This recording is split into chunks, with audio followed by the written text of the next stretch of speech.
Hey frugal folks, in today's video we found ourselves a fire pit on clearance.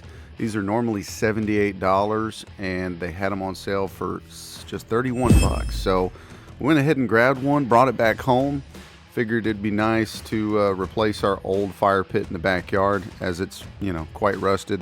These things are only good for oh so long. But really I just hit the time lapse and I went to work on snapping it together, and thankfully it was really simple. It really just comes to connecting the little frame that goes underneath the actual pan assembly, and it's just a couple screws on each leg.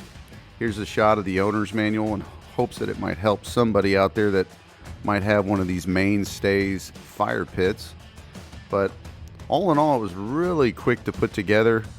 You really just have to kind of flip it over, lay it on some cardboard, and let everything fall into place.